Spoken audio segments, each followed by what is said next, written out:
This influencer, Piper Rockelle, just decided to meet her top spender in real life. And I'm not gonna lie, this might be one of the most uncomfortable interviews I've ever watched on the internet. Like seriously, while I was watching this, I genuinely couldn't tell if this was a real interaction or some weird scripted rage bait designed to farm clips and comments. And honestly, that might make it even worse. Because if this was scripted, why would you willingly make yourself look like this online? And if it wasn't scripted, then bro, this entire situation is terrifying. Now before we even get into the interview, apparently this guy spent around $700,000 to $750,000 on her in just a few months. That alone is insane. And the craziest part is Piper doesn't even need the money anymore. She allegedly made millions from OVE content already. So at this point, it feels less about money and more about attention, viral moments, and pushing these weird parasocial relationships for content. And trust me, you can feel that energy throughout this whole interview. Today I'm here with my top spender. He's spent over $700,000 on me in the past 3 months. And today we're going to be basically asking him questions as to why he's spending all of his money on me and not his kids. I'll end it real quick because you deserve it. Okay, Don, before we get into any of the gross questions, I have my security guard here just to make sure nothing goes south. Immediately, the entire vibe felt off. Like, why is there a security guard standing there during a fan interview? That alone should tell you everything. If you genuinely feel unsafe around someone, why even meet them in the first place? And then the guy instantly starts acting possessive. Why would you have him here? What am I going to do? You don't trust me? I mean, I do, but... Pips! That right there is where the interview started getting uncomfortable. Because the dude already sounded emotionally attached to her in a way that went way beyond just being a fan. And the comments online were all saying the same thing. This has to be scripted. But honestly, even if it is scripted, it's still weird because they're literally normalizing this type of obsessive behavior for views. And then somehow the interview got even worse. So when did you first discover me? Right after I got my computer. So how many years ago was that? Oh, jeez. I don't know. It's got to be at least 6 years old. All right. Well. Okay. See, that's when I learned you're an adorable child. You needed help, and I didn't know if you were going to get the proper help. Well, like, what do you mean by that? I'm not a child, though. To me, you are. All right. Okay. People online immediately started pointing out how creepy that sounded, because Piper would have literally been a kid back then, and instead of the interview stopping there, they just kept going like everything was normal. That's why so many people think this whole thing was designed purely for shock value and engagement bait. Like they know clips like this will go viral, because everybody watching is uncomfortable. And honestly, the most awkward part wasn't even the age stuff, it was how this guy genuinely acted like he owned her because he spent money on her. That's the dangerous part about these parasocial relationships. Once somebody spends hundreds of thousands of dollars on a creator, they stop feeling like a fan and start feeling entitled. I have paid a lot of money to see your feet, and I notice you're wearing socks. Why are you spending so much money on me? Like, why? Because I think that I see people that need help. You need help. And because there's going to be some jerk that comes around and that you don't like being around. He's going to spend money on you and make you do things. All I want to do is be your friend. Nah bro, that I just want to be your friend line somehow made the whole thing 10x creepier. Because this wasn't giving friendship vibes at all. It felt like a dude who genuinely believed all this money created some emotional connection between them.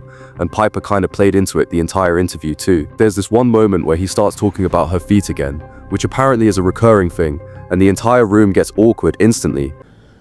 How many times have I said, I like your feet? And you wear socks? Well, would you like me to take them off? Yes, I would. Bro, what am I watching? And you could literally see why people thought this was scripted because it felt almost too insane to be real. Like every few minutes there was another viral clip moment designed to make people uncomfortable enough to comment. But at the same time, the dude's reactions felt way too genuine for this to just be some harmless skit. And then this is where the interview completely crossed the line for me. Piper starts talking about having a new top spender. Have you heard that I have a new top spender? Seriously? I mean, it's just a recent one. The second she said that, you could literally feel the jealousy and possessiveness kick in. He spent like hella. Why do you need another top spender? I didn't need him. Have I ever not given you exactly what you need? The guy genuinely sounded upset, like somebody stole his place. That's the problem when money gets involved in these fan relationships. The spender starts thinking, I bought the car, I gave you the money, I've been here the longest. It stops feeling like support and starts feeling like ownership. And honestly, Piper doesn't even need any of this anymore financially. That's what makes the entire thing feel so unnecessary and dangerous. She already has millions, so at this point, these interviews just feel like content made to go viral because people will either rage, cringe, or feel uncomfortable watching it. And clearly it worked because everybody online was debating whether this was fake or real. Y'all are probably thinking that I paid my top spender to come here and see me today because it's kind of like, embarrassing and a little bit of a touchy subject. But no, he actually paid me $70K to just come here today. So, You deserved it. thank you so much. I'm probably going to go out with my boyfriend tonight to like a steak dinner. You know I don't like when you say your boyfriend. So was it worth it To give you the money? to come here today? Yes. The craziest part though, even with security there, you could tell she looked uncomfortable at certain moments. Like there were multiple times where she looked over at the security guard like, yeah, keep watching this guy. And honestly, I don't blame her because once somebody spends nearly $1 million on you, there's no telling how emotionally attached they become. You know, you made me believe that you're allergic to marriage, so I've never had that in my mind. I am just going to say this is where I have to draw the line. I can't have you having another top spender. Okay. I'll tell him, that it's very fresh, it's very new. Like, I don't need another top spender. It's cool. You're my top spender for the rest of my life. For sure. That line alone tells you everything. This dude didn't sound like a fan anymore. He sounded like somebody who genuinely believed he had a claim over her because of how much money he spent. So in the last 3 months, you spent $700,000 on me, almost $1 million. So I just want to ask you. Excuse me.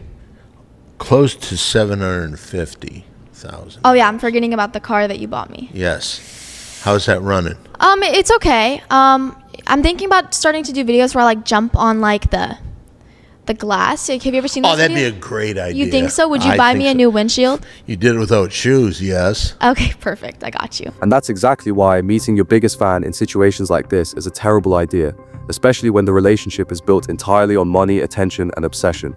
And look, whether this was scripted or not, I think that's why the internet reacted so strongly to it. Because either, 1, it was fake, meaning they intentionally created one of the weirdest fan interactions possible for views, or 2, it was real, which is honestly even scarier. Either way, this entire interview felt uncomfortable from start to finish, and personally, I really don't think this is something she should do again because eventually you're going to meet somebody way more unstable than this dude, and security guards won't always be enough. Could I ask you one favor? Yeah, absolutely. I mean, anything for you. We've been friends for a long time, right? Would it be all right if I gave you a little hug?